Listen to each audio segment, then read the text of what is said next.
Why do you think women like a man who is quote unquote emotionally unavailable, meaning like he's not sensitive?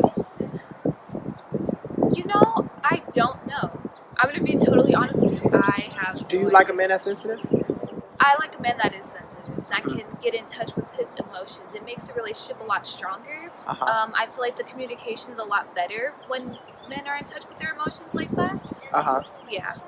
And give me two qualities of a quote unquote husband material. They're compassionate to like anything you're feeling, regardless of whether or not they believe you're right or wrong. Yeah. And the second quality is, I think, like protective. Protective?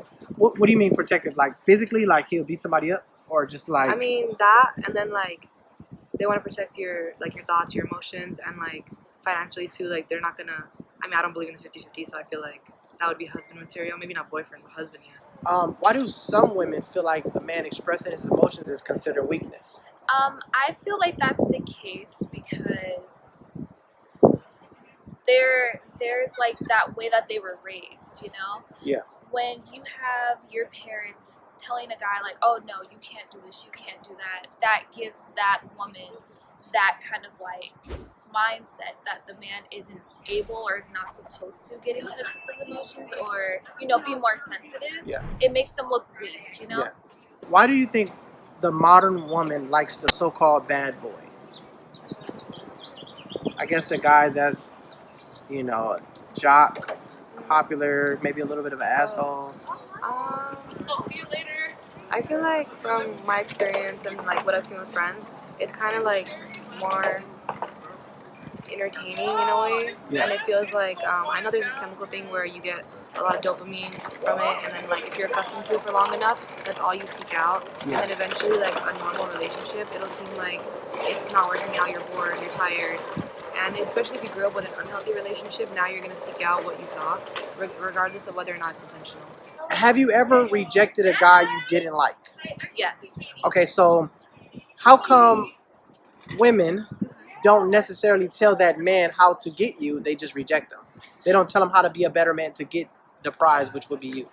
Well, because it's just about that person, you know? It really just depends on the person. If that person just has like this mindset of immaturity, how can you tell that person like, oh, here's what you need to improve on when it's just simply being mature, more mature, Right. you know? Especially when the person doesn't want to hear that, it makes it a lot harder. Yes. So what percentage of modern women are suitable for marriage today? Today, Yes. like women at the age of what?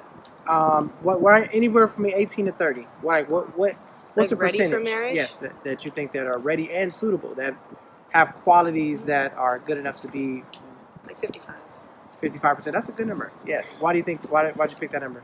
I feel like because how you talked about why are they attracted to the toxic, like the bad. I feel Yeah. like we have a long way to go before we feel like that's not the social norm. Like it shouldn't be acceptable to be attracted to that, and that's all you want because you're rejecting everyone that would probably be a good husband for you. Is most of your family married?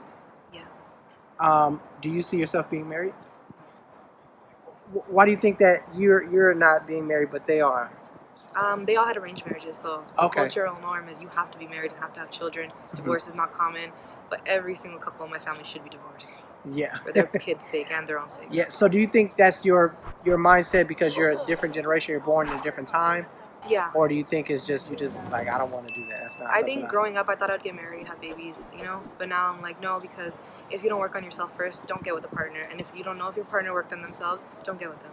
Yes. I think therapy is important. Okay. Last question. What's the difference in having a sugar daddy and having a rich boyfriend? Okay, I think the key difference is actually the sugar daddy's a lot older and you don't have that emotional attachment with him. Okay. So, a rich boyfriend, you have like that attachment. You know, you actually want to be out places. You actually want to live a life You want to be together. seen with them. Yeah, exactly. Whereas a sugar daddy is just like, okay, like I'm only doing this for the money. Yes. You know.